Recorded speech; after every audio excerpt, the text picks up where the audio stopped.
Hello, আসসালামু আলাইকুম বন্ধুরা, সবাই কেমন আছো? আল্লাহর রহমতে আমরা আছি, ভালো আছি আলহামদুলিল্লাহ।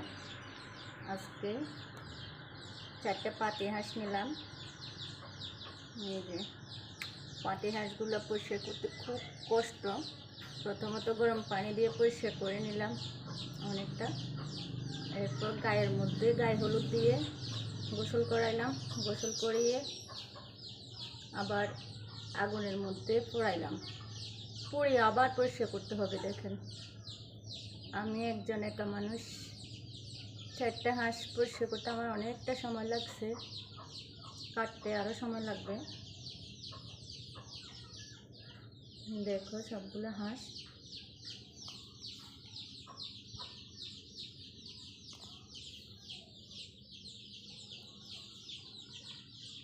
বাসার সবাই হাঁস পছন্দ করে।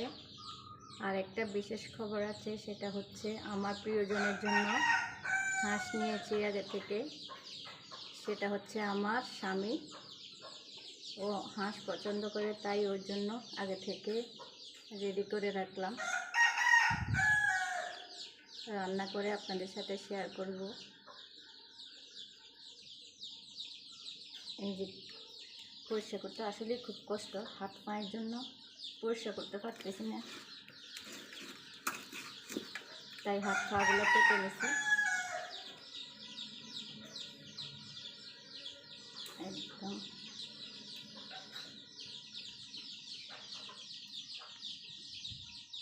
আমরা গ্রামের মানুষ, এগুলো তো অভ্যস্ত। নিজেরা করে, নিজেরা খেয়ে, রান্না করে নিজেরা খেতে পছন্দ করি।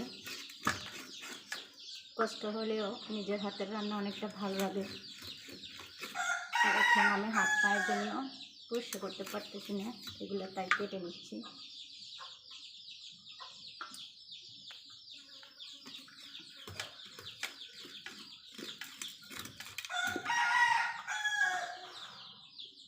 আসলে হাঁস খুব কষ্টের কাজ, অনেকটা কষ্টের কাজ।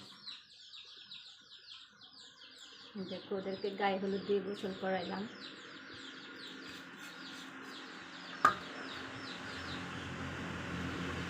প্রায় হাঁস খাওয়া হয় বাসার মধ্যে, দেশি হাঁস, দেশি মোরগ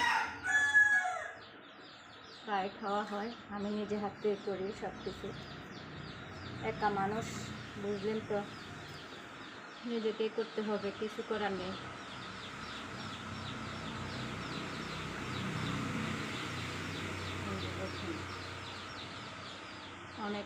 অনেক রকম পদ্ধতিতে পরিষ্কার করে, তবুও কেন জানি ভালো লাগে না।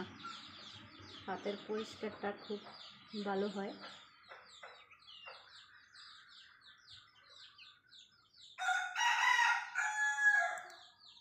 আমি হাঁসটাকে মাঝে মাঝে খামচি দিচ্ছি, মাঝে মাঝে কাতুকুতু দিচ্ছি, কারণ হচ্ছে এই ময়লা তো এইসব জায়গার মধ্যেই থাকে। যে দেখছেন,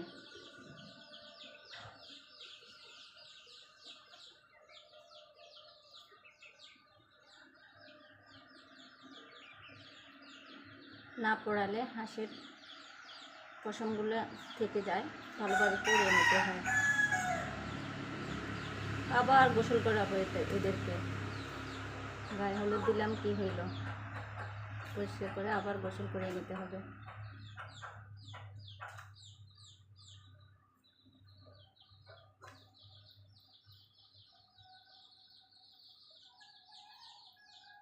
ছোট ছোট পশমগুলো উঠাই নিচ্ছি।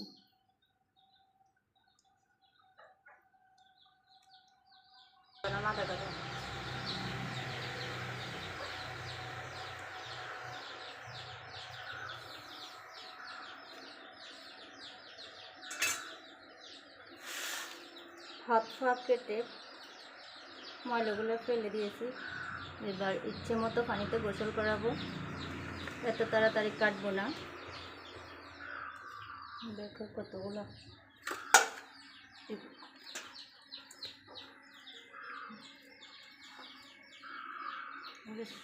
ফেলে দেবো।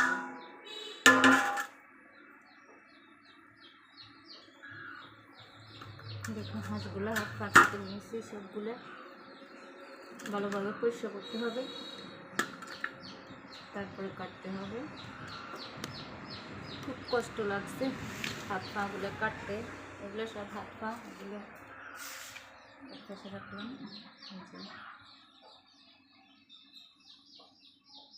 কেমন হয়েছে আমার হাঁসগুলো?